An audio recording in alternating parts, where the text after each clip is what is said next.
The movie starts by showing two friends, Val and Kevin, pointing firearms at another and about to shoot. The next moment, the screen fades to black with the shooting sound, and a story flashes back to the morning when Val is smoking in his bedroom. He repeatedly gets a call from Natasha, but ignores it. On the other hand, Kevin is in a rehabilitation center and meeting his primary doctor. She's there to check whether he's better as he attempted suicide a few days ago. Kevin makes a reasonable attempt to show and convince her that he's excellent so she can let him go, but eventually he gets frustrated and screams out his displeasure with her. He reveals to her that he's been visiting a specialist since he was 8 years of age in childcare, and most specialists used to have private practices with him. It has been a long time, but no specialist could help him. Further, he says if there had been any treatment for him, they would have done it by now. He asks her angrily why everyone's life is so valuable to doctors like her. She keeps looking at him and starts to note something in her journal, noticing his behavior. Kevin abruptly asks her what she's writing in that journal. He assumes she's not paying attention to him, so he calls her a bitch. Immediately, he realizes that he has messed up and apologizes to her. Meanwhile, Val is working at his workplace with a construction company. Later, as he smokes, Todd comes up to him and tells him that the organization has started a new policy allotting 2 smoke breaks, and they're serious about it.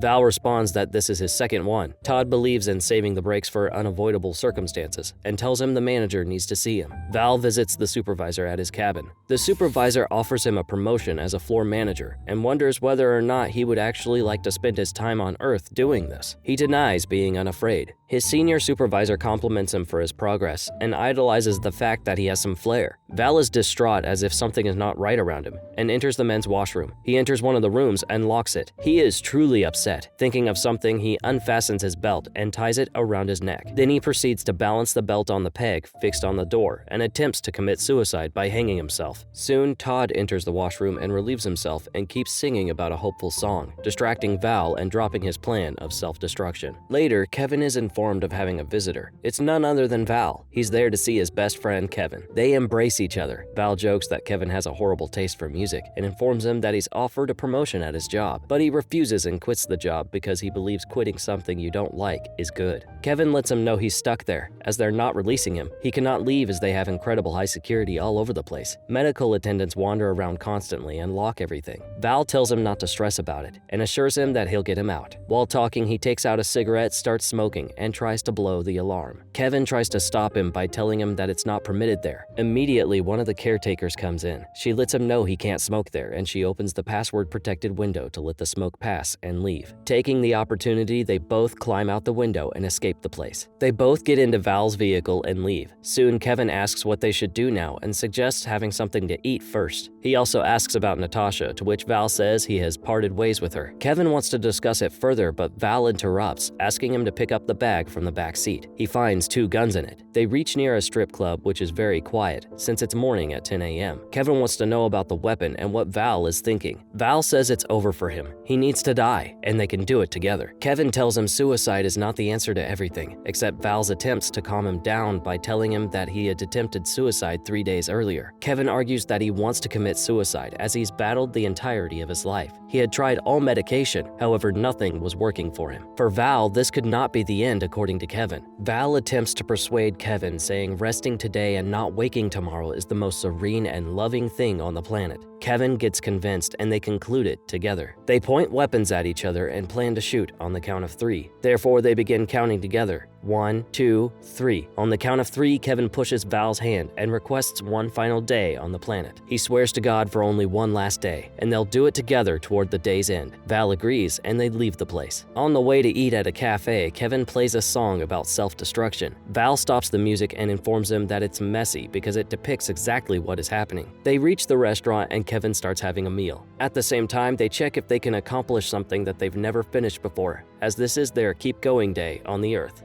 Val doesn't like the place and leaves him eating. Suddenly, Kevin meets his classmate Brian, who had hit him with a truck during his school days. He taunts Kevin before his wife Leah and his kid Addison before leaving. This annoys Kevin and he leaves the eatery. He picks something up off of the table lying there and breaks it in anger outside, and then asks Val for his keys as he wants to drive. Upon questioning, he tells him that they will kill Dr. Bren, since he did something exceptionally terrible to him. He further says since they are about to end their life, nothing would happen if they kill someone. He also says it's going to be his goodbye gift. Upon reaching Dr. Bren's facility, Kevin asks the assistant if he can meet him since he's one of his old patients. She leaves to tell the doctor about them in the doctor's cabin. During this time, Kevin explains to Val that he will kill the monster not to attract the public or media's attention, but for justice. Dr. Bren's assistant returns to tell him that his noon appointment has been canceled, and he has a 6 p.m. appointment. In addition, she adds that Dr. Bren arrives at the facility before 15 minutes of the meeting. Therefore, they can arrive at 5:45 p.m. They go to shooting practice so they don't fumble while shooting each other, and they discover that Kevin could not even hit the near target. Soon, Val gets an automated voicemail from Natasha who mentions she's pregnant. While driving to another place, Kevin asks him about the issue between Val and Natasha. Val asks him to pick up a bag and again open it. Kevin finds a ring in it, which Val bought for Natasha. As Kevin gets excited, he asks if he proposed to her, and her denial led him to this point. Val rejects his hypothesis